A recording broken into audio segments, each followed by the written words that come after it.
नमस्कार, मैं आरडी भारती और आप देख रहे हैं बिहारी सुल्तान। पूरे देश भर में उपचुनाव और उसकी खबरें।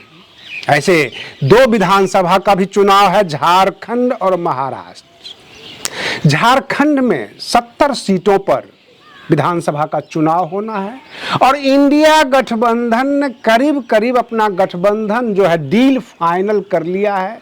7 सीटें आरजेडी को मिलेगी और बाकी जो 63 सीटें हैं उसके ऊपर जेएमएम और कांग्रेस चुनाव लड़ने वाली है। झारखंड से ये खबरें निकल कर आ रही है।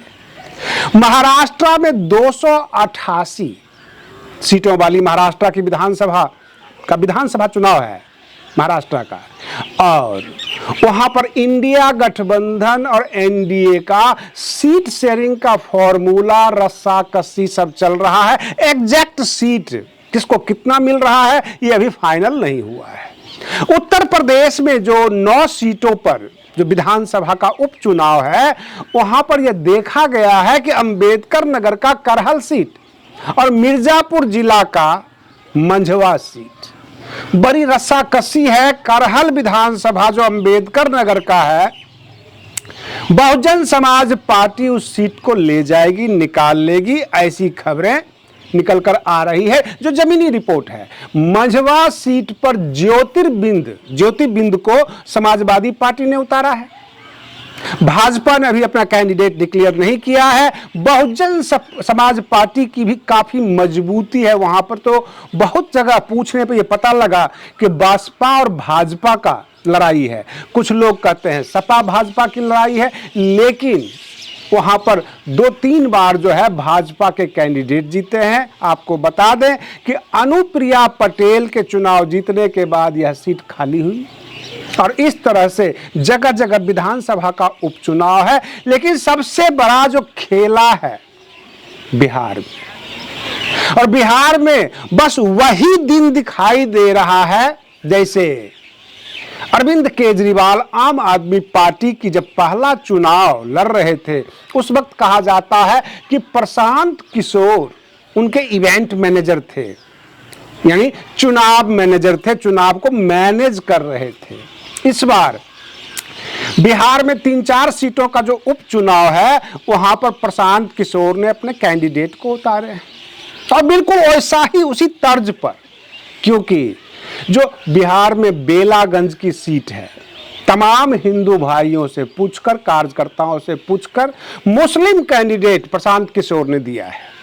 और तरारी विधानसभा जो है वहां पर लेफ्टिनेंट जनरल एसके सिंह को उतारा है प्रशांत किशोर ने, और इससे साफ मैसेज जाता है हाईली क्वालिफाइड पढ़े लिखे लोगों को प्रशांत किशोर अपना कैंडिडेट बनाएंगे।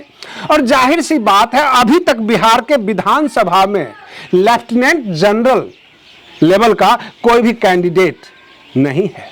जाहिर सी बात है कि जब लालू राज था 15 साल तक गवारों और क्या कहते चरवाहा विद्यालय जैसा छवि था बिहार का, उस छवि से नीतीश कुमार ने बाहर निकाला बिहार का।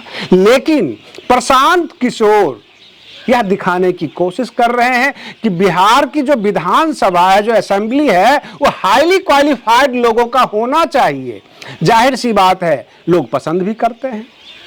आपको बता दें ये वही लेफ्टिनेंट जनरल एसके सिंह हैं जो 2013 में रिटायर हुए और 2014 के लोकसभा चुनाव में भाजपा इन्हें अपना कैंडिडेट बनाना चाहती। प्रशांत किशोर के मामले में बिहार की जनता ये कहने लग गई, जो पटना राजधानी की मीडिया है ये बात करने लग गई कि उम्मीदवार के मामले में प्रशांत किशोर तो जीत गए, क्योंकि इनसे बेहतर उम्मीदवार कोई नहीं दे पा रहा है। कहीं पे प्रोफेसर देते हैं, कहीं पे जो है लेफ्टिनेंट जनरल टाइप के रिटायर्ड जनरल दे रहे हैं, तो इनके पास पढ़े लिखे लोगों की संख्या ज्यादा है। रिटायर आईएएस भी हैं, आईपीएस भी हैं, बहुत सारे लोग जो प्रोफेशनल हैं वो प्रशांत किशोर के साथ जुड़े हैं। आपको याद दिला दूं 2013 में जब अन्ना आंदोलन चल रहा था, उस वक्त अन्ना आंदोलन में किरण बेदी जी भी जुड़ी थी, जो जनरल बीके सिंह भी जुड़े थे, भाजपा के बहुत सारे जो दिग्गज दिखाई दे रहे हैं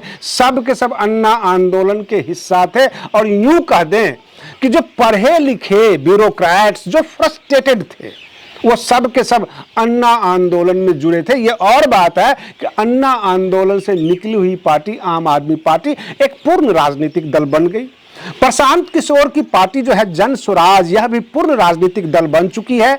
और उसी तर्ज पर पढ़े लिखे जो फ्रस्ट्रेटेड लोग हैं, जिनको सही जगह नहीं मिला, जो बदलाव चाहते हैं, सिस्टम में बदलाव चाहते हैं, वे तमाम लोग जन स्वराज पार्टी के साथ जुड़ चुके हैं। एक और आपको खबर दे दूं, प्रशांत किशोर के स्टाइल में बहुजन समाज पार्टी के नेशनल कोऑर्डिनेटर और आने वाला उत्तराधिकारी, यानी उत्तराधिकारी तो हैं, आने वाला राष्ट्रीय अध्यक्ष का दे बहुजन समाज पार्टी का, आकाश आनंद, यह भी आईटी सेल को खुद मॉनिटर करेंगे। पढ़े लिखे लोगों को तरजीह देते हैं, युवाओं की एक फौज तैयार कर रहे हैं। आपको एक बात बता दें कि बिहार में लोग ये भी कहते हैं कि डीजीपी ओझा भी चुनाव लड़े थे और चुनाव हार गए थे, तो क्या गारंटी है कि lieutenant general, retired lieutenant general S K Singh अगर चुनाव लड़ेंगे तो जीत जाएंगे। प्रशांत किशोर के पास युवाओं की फौज है, एक पार्टी के टिकट पे ये चुनाव लड़ेंगे, युवाओं की फौज हो और कैंडिडेट दमदार हो और पीछे से इवेंट मैनेजमेंट करने वाला एक प्रोफेशनल प्रशांत किशोर जी हो, तो जाहिर सी बात है लोग उम्मीद तो बांध ही लेंगे कि लेफ्टिनेंट जनरल एसके सिंह चुनाव जीत सकते हैं। अब प्रश्न यह उठता है कि 2025 का जो बिहार विधानसभा का चुनाव होगा, क्या प्रशांत किशोर इसी टाइप के कैंडिडेट बिहार विधानसभा में देंगे? कि आने वाला जो विधानसभा होगा वो बिहार का पढ़े लिखे लोगों का होगा, वो इंग्लिश में भाषण देंगे, साइंटिस्ट, डॉक्टर, इंजीनियर, प्रोफेसर, इसको ज्यादा इज्जत मिलेगी। गवई गांव गंवार के लोग, जो अनपढ़ लोग हैं, जाहिल लोग हैं, क्रिमिनल टाइप के लोग हैं, उनको ये दूर रखेगी ये बिहार विधानसभा। क्योंकि बिहार विधानसभा की जैसे ही नाम ली जाती है, मैं किसी का नाम नहीं लेना चाहता, लेकिन कहते हैं बाहुबली सांसद, बाहुबली विधायक, जिन्हें ढंग से इंटरव्यू भी देना नहीं आता, पत्रकारों के सामने ऐसी भाषा का प्रयोग करते हैं जैसे लगता ही है ये इंटरव्यू नहीं बल्कि एक कॉमेडी चल रहा हो। और वहां पर एक प्रोफेशनल, रिटायर्ड जनरल हो, रिटायर्ड प्रोफेसर हो, रिटायर्ड आईपीएस हो, आईएएस हो, क्योंकि कल एक उनके रिटायर्ड आईपीएस की ही स्टेटमेंट हम सुन रहे थे।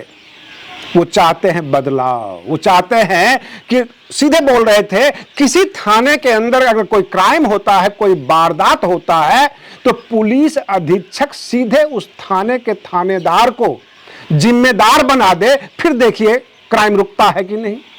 हम सिस्टम का बदलाव चाहते हैं। और रही बात ये, पुलिस बदलाव बहुत ज्यादा जरूरी है। बिहार में जो है शराबबंदी के नाम पे होम डिलीवरी का जो ये चल रहा है सिलसिला, जो हर जगह से कहा जाता है, यहां तक कि कल तो कुछ लोगों ने यह भी स्टेटमेंट दे दिया कि 3000 रुपये महीने दरोगा जी को दीजिए और खुल के शराब बेचिए।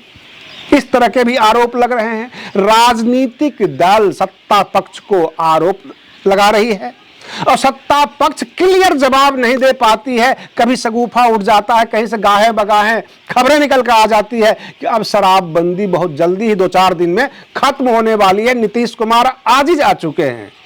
लोगों की मौत, ऊपर से तस्करी और बहुत तरह की बातें हैं। आपको बता दें कि बिहार के चारों तरफ, चाहे उत्तर प्रदेश हो, झारखंड हो, पश्चिम बंगाल हो, नेपाल हो, सब जगह शराब खुली हुई है। तो अकेले बीच में एक कोई ऋषि मुनि बैठ जाए तो वो भी तो भ्रष्टाचारी हो जाएगा। कितनी देर उसकी तपस्या चलेगी? बिहार का हालात करीब करीब वैसा ही है। चारों तरफ शराब बिकती है हर स्टेट में, और बिहार में शराबबंदी है। तो जो बॉर्डर एरिया है, जमकर तस्करी होती है। कुछ लोग तो बॉर्डर के उस पार जाकर पी लेते हैं और कहते हैं कि मैंने वहां पर पिया है। शराब बेचना बंद है, खरीदना बंद है, लेकिन पी के कोई आ जाए तो उसको अब क्या करेंगे? इस तरह की भी बातें होती है। रही बात ये, शराबबंदी से फायदे तो ये हैं कि लोग भटकते हुए और नशे में नजर नहीं आते हैं। नुकसान यह है कि शराब खरीदने वाले जो चुरा के खरीदते हैं चोरी चोरी, वो यह नहीं पूछते कि कौन सी ब्रांड की है, असली है, नकली है। ये सब चॉइस नहीं होता है। फटाफट पैसा दो, जो हाथ मिलता है ले लो। और इस हालत में शायद जहरीली शराब भी सप्लाई होती होगी और इससे बहुत सारे लोग मरे हैं। अब तो संख्या 100 के करीब पहुंच गई है और इस तरह से पूरे राज्य के लिए कुंठा की स्थिति बन चुकी है। उत्तर प्रदेश के बहुजन समाज पार्टी के कार्यकर्ता इस तरह से दिखा रहे हैं कि हम 9 के 9 सीट जीत जाएंगे। वो ऐसे ही दिखाते हैं और ऐसी ही रैली हुजूम इनका दिख रहा है। क्या आपको लगता है कि 9 सीट में कितना सीट बसपा जीत पाएगी? और 2-3 सीट भी अगर निकाल लेती है बहुजन समाज पार्टी तो बहुजन समाज पार्टी के लिए जीवन दान ही होगा। ऐसा अभी तक का रिकॉर्ड आ रहा है। ऐसे हो सकता है कि उत्तर प्रदेश में बहन मायावती जी, बहुजन समाज पार्टी के कार्यकर्ता, बहुत सारे जो बैकअप में बैठे हुए लोग होते हैं, सब जोर लगाकर बसपा को उत्तर प्रदेश की असेंबली में ताकतवर बनाकर भेज दे। आप इंतजार कीजिए मेरे अगले वीडियो का। बिल्कुल लेटेस्ट रिपोर्ट हम लेकर प्रस्तुत हो रहे हैं। आप बने रहिए बिहारी सुल्तान चैनल पर। हम फिर मिलते हैं अगले वीडियो में। तब तक के लिए धन्यवाद।